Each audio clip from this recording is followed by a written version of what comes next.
Hey folks, Scully Nomad here, hope you are well. As you can see, it's a nice beautiful sunny day here. It's almost 20 degrees actually, nice light winds, which can only mean one thing.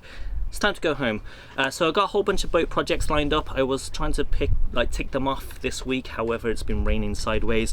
This is a situation I've been dealing with, so looking pretty good. But then we go this side and nope. First of all was going to be the diesel heater, so I wanted to install a secondary diesel heater that I do have on the boat, but I'm going to be taking home to kind of test it out.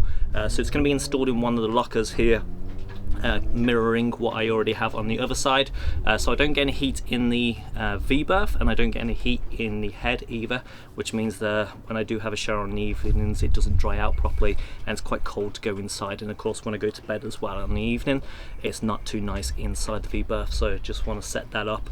I've got a few other projects lined up, installing the new nav lights, so my old nav lights aren't working properly, so I need to re-swap them out. The anchor as well, so with the anchor, when I'm pulling it up and down, it is not held in place properly, so the whole base kind of moves. So what would you use to reset that? You can see on the broken seal along the cream coloured sealant, it's also having a problem engaging and disengaging, so the anchor sometimes works, and of course when I'm single-handed and just need things to work. And then we have the rails. So the rails on the side of the boat, they're made of wood, but they're kind of split, so I kind of want to replace them with plastic ones. Speaking of plastic ones, where would you get a new table from?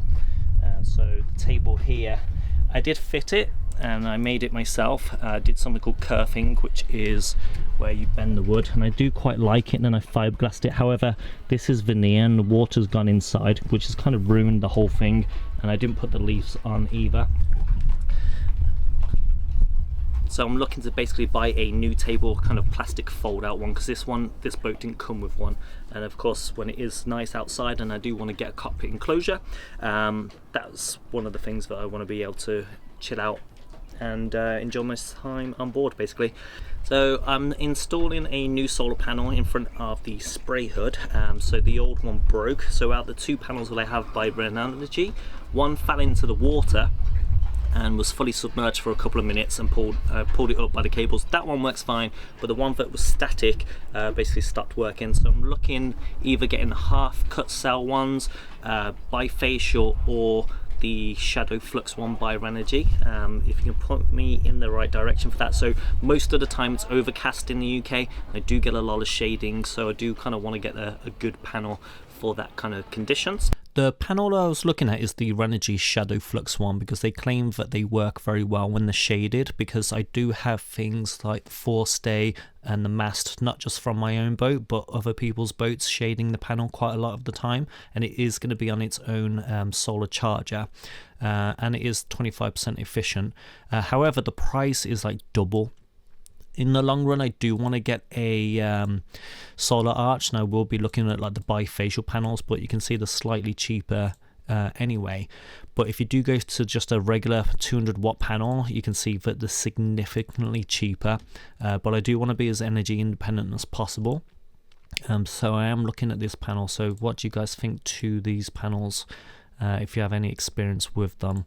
On two of the grab rails, the wood is split, so I do need to replace them. Which wood would you use, or would you swap them out for plastic beams, and if so, where would you be able to get these beams from? Since owning the boat, I have varnished them each year, which has required me taking them off the boat and then varnish them, and it takes basically the day because obviously I have to wait for drying times. The next episode is going to be the diesel heater review, so I'm going to be testing out how much energy and how much diesel it actually uses, followed by doing another car project. So it is time to do another oil change, so I'll be doing that, and this is some footage from the previous episode. Following on from the previous episode, I have managed to find 2 days work, but I've not been able to find a job, but you know, these 2 days have definitely been needed. I really appreciate your comments, questions and feedback, so I really appreciate if you are getting involved today with some of your advice. But last episode I did manage to fly around the drone, having a little bit of practice, which was a lot of fun.